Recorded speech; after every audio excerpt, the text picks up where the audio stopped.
ህይወት ልጨብጠው ስትል እምቢ አላት። እንኳን አሳፈረሽ አሽቃባጭ። እኔ አብርሽ ጋር እኔ አይምሮዬ ሰላም ሊያገኝ አልቻለም። ይመርመር ሲባል መመርመር አልፈልግም ማለት እና አይምሮዬ ጭንቅላቴ ላይ ጥያቄ ናት ገባ እና ለእኔ እኔ እኮ ሽንጠኛ ትረ የምትከራከረው ነገር እኮ ነው። እኔ አሁን ያልክ እሷን ጠፈር ያሳሆን ውሽላ ተብሎ ነው እንጀቱ ሊያቃጥለው እሷ አሁን ከእኔ ጎን ናት እኮ እኔ ጸጉሬን አላስነካም። እግዚአብሔርን አለ አንቺ ምን ይልቁረጠው ምን ውስጥ ብታበላሽ እኔ ነገራቸው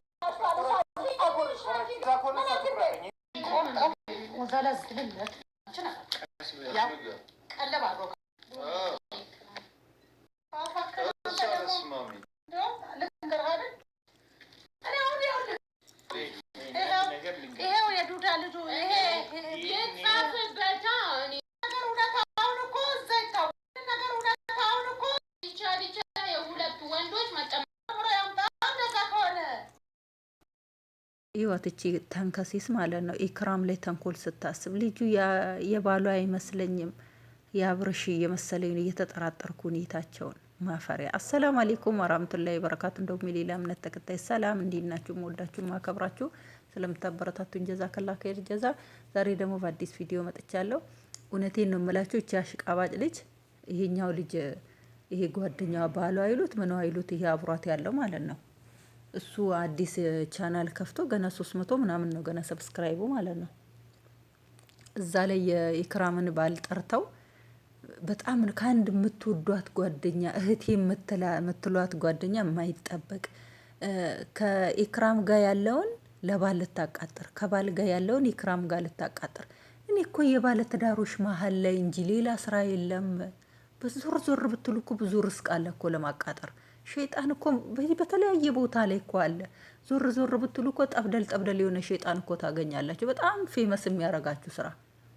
እስቲ እየተዋለዱ ባለትዳር መሀል እስቲ ከቻላችሁ ማስታርቁ፣ ካልቻላችሁ ውልቅ በሉ ከመሀላቸው ማለት ነው። ኢሳባን የምትሳሰብ ከአላህ ጋር ነው። አንቺ ምን አገባሽ? ምን ያገባሻል? ልጁ የአብርሽ ሆነ የባሏ ሆነ የባሏም ይሁን የዝሙት ነው ያዛውኝም ሆነ የዝሙት ነው እንደ ሙስሊም ካሰብሽው ማለት ነው። አንቺ ምን አስጨነቀሽ? ሙስሊም ከሆንሽ ይሄ አስጨንቅሽም ነበረ። ይሄ እዚህ ነው ይሄ እዚህ ነው ብለሽ ግን ማመን ያለብሽ ምንድነው? የዚህኛውም ቢሆን ዝሙት ነው የዛኛውም ቢሆን ዝሙት ነው። ለምን ይሄኛው ባሏ ክርስቲያን ነው። አስቢ፣ ይሄኛው ክርስቲያን ነው የኛውም ክርስቲያን ነው። ከዛኛውም ብትወል ከዚህኛውም ብትወል ዘሲም ዘቶክቻ ነው። ማፊ ከባልዲም የቀዳ ከጀርጊናም የቀዳ ውሃ ነው። ገብቶሻል? ግን እናንተ ትኩረታችሁ ምንድነው?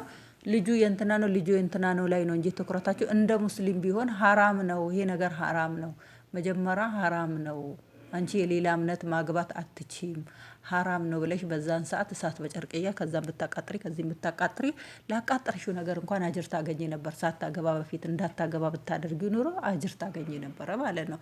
አሁን ላይ እያቃጠርሽ ብታቃጥሪ ዲኤንኤ ተመረመረ አልተመረመረ እንደ ሙስሊም ምንም ልዩነት የለውም። የአብርሽም ሆነ የባሏም ሆነ ምንድነው ልዩነቱ? እስቲ የክርስትና እምነት ላይም የዝሙት ልጅ ነው የሚሉት እነሱም፣ በእኛም የዝሙት ልጅ ነው የምንለው። ለምን? ከተለያየ እምነት ልጁ ስለተወለደ ማለት ነው። እንግዲህ አሁን እሷ እያኮረፈች እናቲቱ በግድ ከአብርሽም ጸጉር ተወስዷል፣ ከባሏም ጸጉር ተወስዷል፣ ከህፃኑም ጸጉር ተወስዷል። እንግዲህ ተመርምሮ ሲመጣ እንዳትደነግጡ። ለምን? መጀመሪያ ሰውየውን ስታገባ ስለደነገጥን ማለት ነው። የዛኔ ስለተደነገጠ አሁን ላይ ሌላ እምነት ከሆነ ነው እንጂ የሚደነግጡት ሙስሊሞች አይደነግጡም። ለምን? የዝሙት ልጅ ስለሆነ ነው። ለምን? ስለሚያውቁ እነ ልጁ ተመረመረም አልተመረመረም እኛ ጋር ምንም የሚሰጠው ለውጥ የሚጨምረው ነገርም ስላሌለ ብዙም እኛ ምንም አንጠብቅም ማለት ነው። ምንም አንጠብቅም። የአብርሽም ይሁን የባሏም ይሁን ብዙም የሚያስጨንቅ ነገር አይደለም ማለት ነው። እና በሐላል ከተወለደ ሐላል ልጅ ማለት እኮ ምን ልበላችሁ ጣፋጭ የማታፍሩበት ልጁ ለልጁ መጥፎ ቪዲዮ እንዳትተው። ምን አገባሽ? መጀመሪያ ለልጁ ጥሩ ቪዲዮ ተሰርቷል። አሁን ላይ ጥሩ ቪዲዮ የማይቀመጠው ለልጁ ብዙዎች ሚሞሪ ያስቀምጠዋል። ለምን? ኢክራም የሚያደገችበት ስለሆነ አባቷ ወደ እኔ ነው እያለ እናቷ ጋር ነው ያለችው። ለሁለቱም በሁለቱም መንገድ ስላደገች ልጇም በሁለቱም መንገድ ያድጋል ማለት ነው።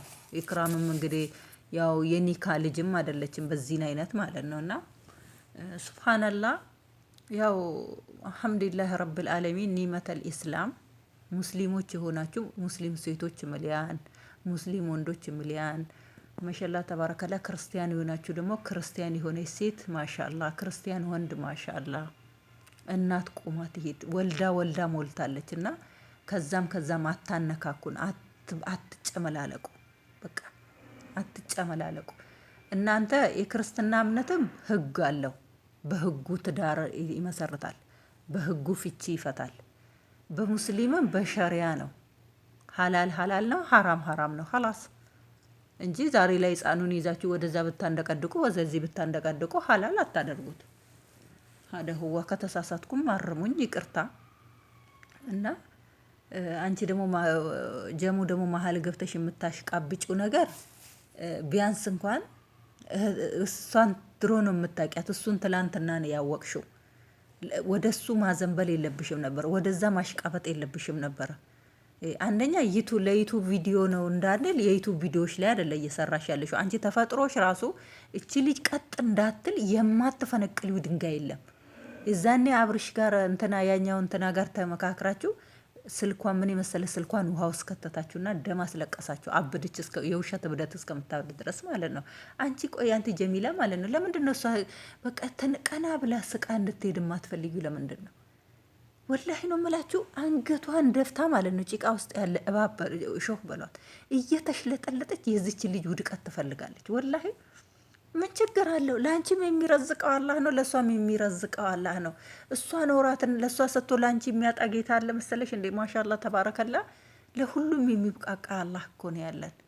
ለምንድን ነው እንደዚህ የምትመቀኝ? ለምንድን ነው እየሄድሽ አንቺ ኩልኩል እያልሽ የሆነች የወደቀ ቦታ ላይ ሮጠሽ ሄደሽ ነገሮችን የምታበሽው? ብዙን ጊዜ ዝም ብላችሁ ይዋት። ወላሂ እኔ ጥላቻ የለብኝም። ወላሂ ለሁለታቸውም አላህ ይረዝቃቸው። ማንንም እኔ ያችንም እየገደፍኳለሁ እችንም እየገደፍኳለሁ። ግን እንደው ስታዩት ተንኮለኛ ብታዩት የሆነ በቃ ቀጥ ልትል ስትነሳ የሆነች እያነፈንፈች ትሄድና ብታዩት የሆነ ነገር ከሆነ ሰው ጋር ተጣላች አይደል?